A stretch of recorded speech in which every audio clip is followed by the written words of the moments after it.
So I'm not specifically talking about any feedback I'm getting from anybody. We're continuing chapter 9. On the fungus kingdom.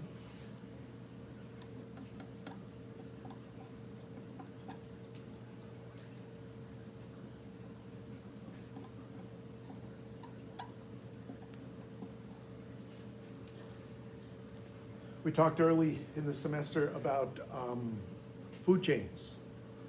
You have producers that take energy from the environment and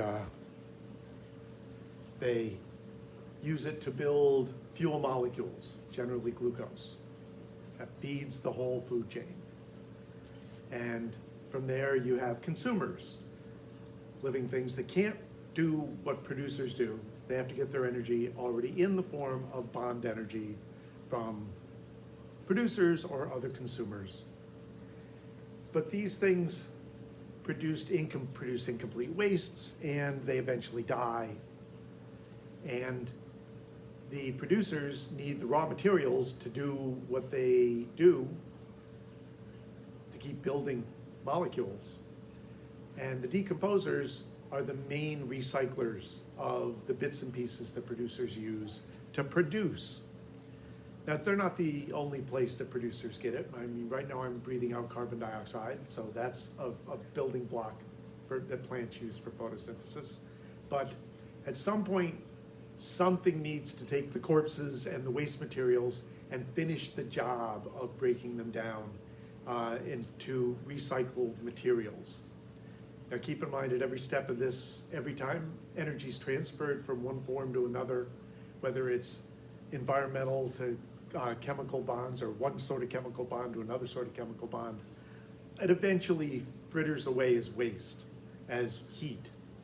So the decomposers, they use the energy in breaking things down, but they don't recycle it, right? It does not become environmental energy for producers. The material does, though. Kind of the amazing thing is that at least some of the material winds up getting stored in some irretrievable way, sort of an irretrievable way, as things do get buried in sediments before they get completely decomposed. And really, one of the things that's kind of kept the planet going is your major building block is carbon dioxide and water, right? Photosynthesis, carbon dioxide and water. And carbon dioxide doesn't just come from other living things, it comes from volcanoes, where volcanoes spew a lot of carbon dioxide into the atmosphere. Because think about all the organic material that's buried into sediment layers. Now, it's true, most of that is going to be bones and hard materials which don't have a tremendous amount of carbon left in them. But you go back far enough, before decomposition had kind of really got ramped up, when woody materials were first evolving and the decomposers couldn't keep up with it. And a lot of that stuff got buried in its organic form. And that's what eventually became oil and coal. So there is a decent amount of carbon raw materials buried in the sediments. Of course, we're pulling that out of the ground and breaking it down and releasing even more carbon dioxide into the atmosphere, which would be great if it wasn't an insulator, a greenhouse gas.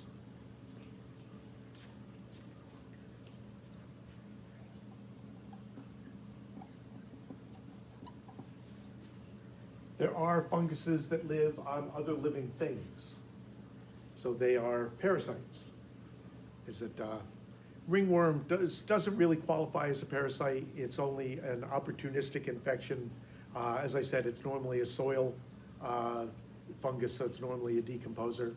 But the fungus that causes athlete's foot and jock itch and diaper rash and thrush, all relatives of the ringworm fungus as well.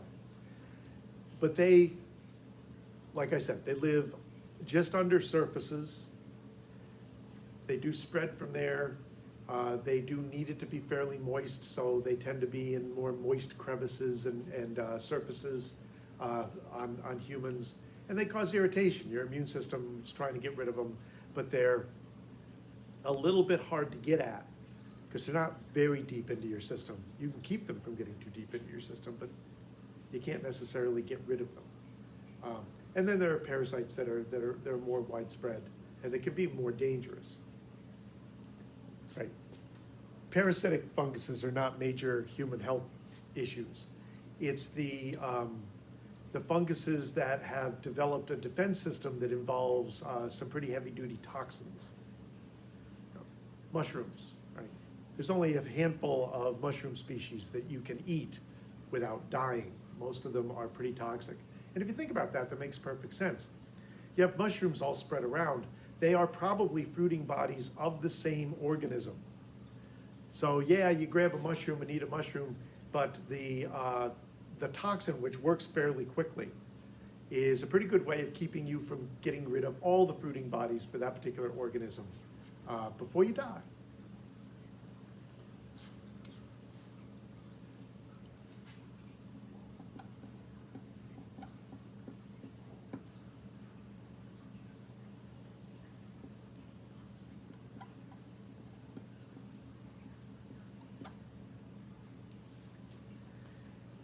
We talked about how plants would never have really been able to adapt to living on land because they're not very good at pulling nitrogen out of the atmosphere and converting it into a usable form that they can build amino acids and proteins out of. They need symbiotic organisms to do that. Now, sometimes they use bacteria, but a lot of times they use funguses. And these are often in modern land plants integrated into the roots. Now, myco is a Latin term for fungus. Mycology is the study of funguses. And remember, rhiza is a root in Latin. And so this is a term that often is given for the root inclusions, the fungal root inclusions that are symbiotic for plants.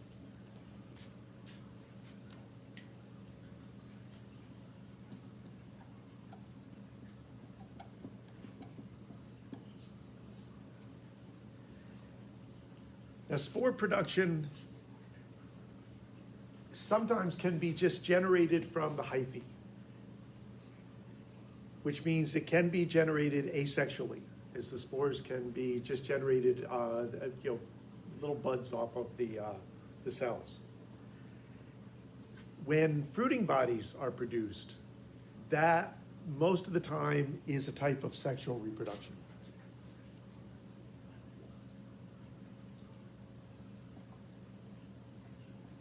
So spore generation comes a number of different ways, but if it's purely just spore generation without anything kind of special in the way, because fruiting bodies will eventually make spores also. Remember I told you spores were confusing.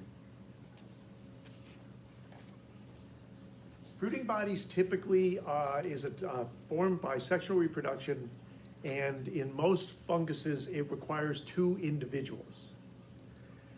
Now, how the individuals interact varies a lot. So if gender is roles played in sexual reproduction, there are types of fungus species where there are many, many, many different types of genders. If the conditions are like this, these are the 2 roles that get played. If the conditions are like that, here's the 2 roles that get played. If the conditions are like that. So it's always 2 individuals relating to one another, but the roles can add up to way more than 2. It could be 18, there could be 30 some. It gets a lot more complex. But typically, there's not a lot of diploid cells in a fungus. But during periods of sexual reproduction, sometimes diploid cells are made, and then haploid nuclei are generated from the diploid cells, and those are swapped with the other participant. So again, you're going to get a diploid cell, but inside that diploid cell, okay.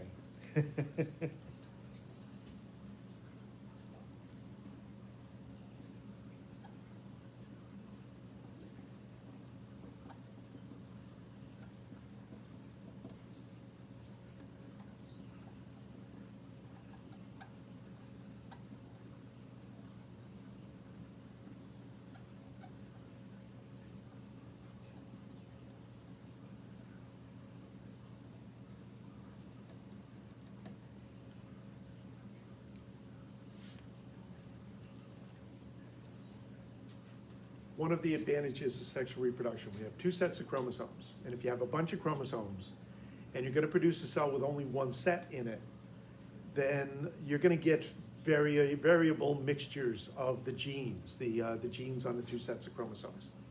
The same thing's going on here, where two individuals, each with one set of chromosomes, merges them. Now you have a product that, I have to look at my sheet. I don't think it's called a zygote.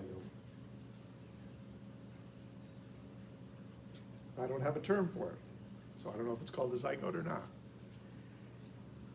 So you have a starting cell with two sets of chromosomes, but it goes through a division that produces cells with just one set of chromosomes. But what you've done is you've sorted through the two sets. You've taken one from each set and put them into the product cells. That's gonna be a different mixture than what you started with either of the two participating individuals. You're mixing and splitting them up again. You're gonna wind up with variation in the offspring. So even haploid offspring can be produced with a certain amount of variability through this process. I know it's complicated, but it just kind of shows you that there's more than one way to do this. That we tend to think of, haploid mixing into diploid and diploid being the rule of the land for individuals. Not necessarily true.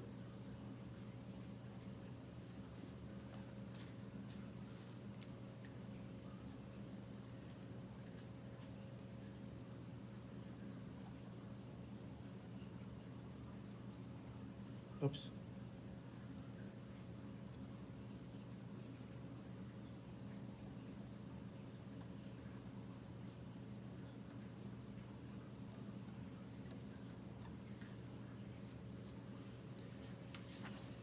When these generate spores, in the case of Ascomycetes, nice Greek word.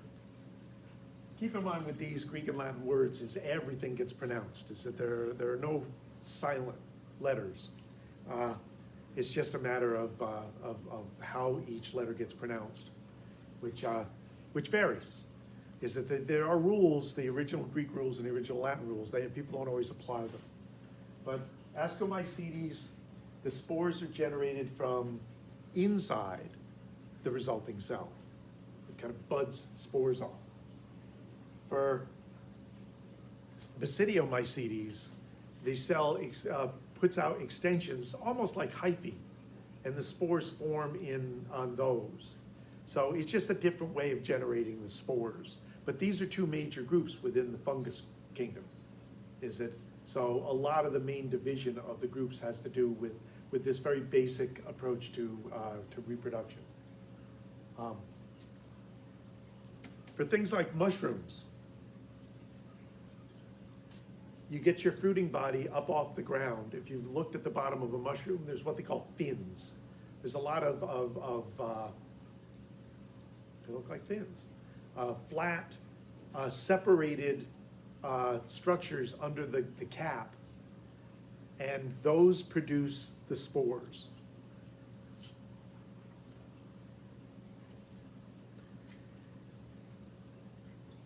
Okay.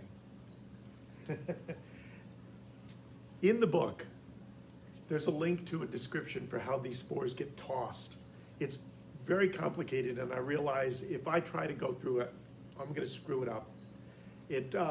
They produce a drop of very sugary water that tends to draw water by osmosis out of the atmosphere.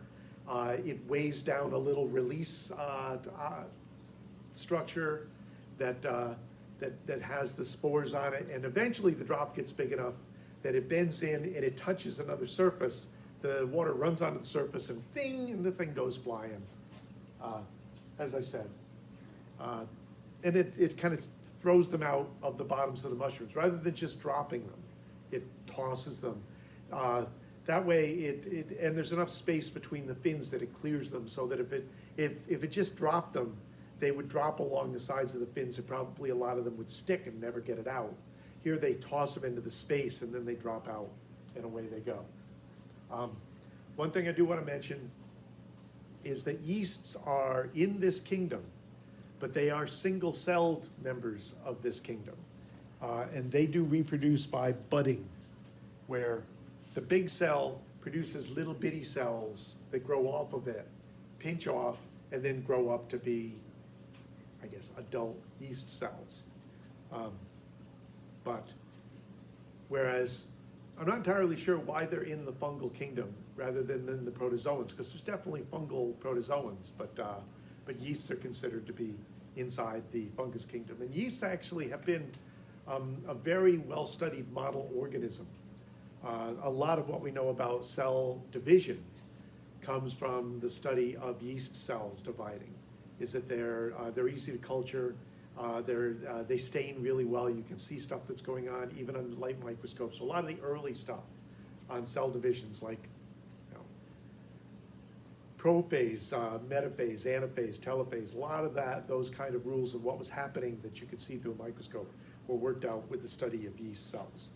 That's it for chapter 9.